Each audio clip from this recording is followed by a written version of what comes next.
Hi everyone, welcome to the new episode of my literary theory series. Today's series is post-structuralism and deconstruction. We'll talk about its definition, key figures and their ideas, as well as a criticism example in literature. Again, the contents are based on beginning theory. Last time we talked about structuralism and we learned that one of its characteristic views is that the world is constructed through language, which is an oddly unreliable system. However, in the late 1960s, post-structuralism emerged, and those theorists were highly conscious about the slippage of language, which means that when we have to use language to communicate with someone we don't know very well, like to submit a paper to some new lecturer, we feel anxious because we are afraid our language will express things that convey the wrong impression. So reliable or slippery. This attitude to language is a key difference between structuralism and post-structuralism. There are two figures you need to know, Roland Barthes and Derrida. Barthes' works show a shift from a structuralist to a post-structuralist. Hinge of this transition is his essay, The Death of the Author. He believes that the reader is the one who does free play of meanings and there's no textual authority, which means that the death of the author is the birth of the reader.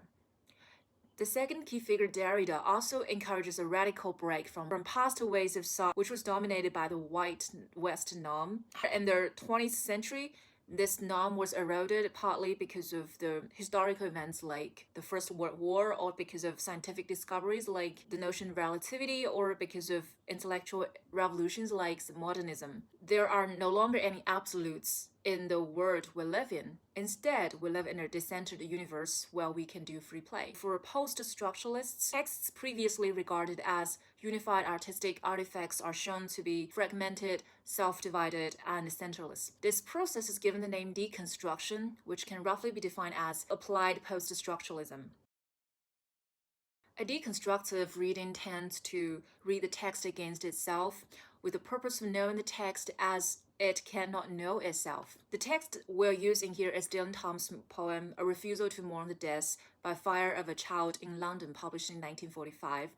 Despite its title, it does mourn a young victim of air raids by the Nazi Germany on London during the Second World War. Let's first go through the poem. Never until the mankind making, bird, beast, and flower, fathering and all humbling darkness, tells with silence the last light breaking, and the still hour is come of the sea tumbling in harness. The speaker will continue his refusal to mourn until the darkness which once created and destroyed man, beast, flower, now brings the world to darkness again.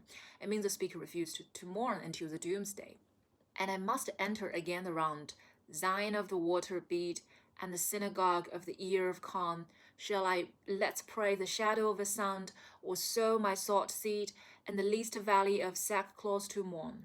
The speaker will not mourn until he becomes one part of the nature, namely until he dies. He will not make the slightest sound of mourning or shed any tears. The majesty and burning of the child's death I shall not murder, the mankind of her going with a grave truth, nor blaspheme down the stations of the breath with any further allergy of innocence and youth. The speaker will not mourn because he thinks it profanes death, considering there are already so many allergies. Deep with the first dead lies London's daughter, robed in the long fronts, the grains beyond age, the dark veins of her mother, secret by the unmourning water of the riding Thames. After the first death, there is no other. The speaker calls the child London's daughter. She's buried with those who died first, namely Jesus Christ, but Thames doesn't mourn for her either. In beginning theory, Peter Barry proposes a three-stage deconstructive reading for a text: the verbal, the textual, and the linguistic. First, the verbal stage. It's very similar to that of more conventional form of close reading. It involves looking into the text for paradoxes and contradictions. The last line reads, after the first death, there's no other. If it is the first, there should be the second and the third, but then it contradicts with no other. For the deconstructionist, such a contradiction is indicative of language's slipperiness.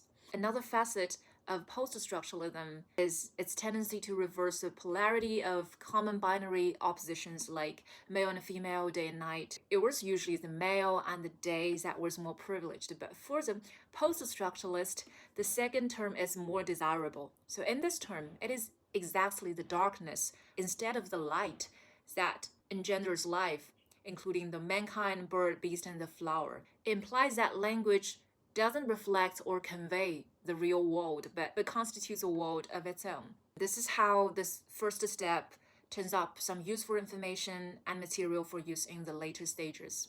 The textual stage. It moves beyond individual phrases and takes a more overall view of the poem. It looks for shifts or breaks in the continuity of the poem. It can be shifts in tone, in time, in point of view, vocabulary, and etc. In this poem, there are major time shifts.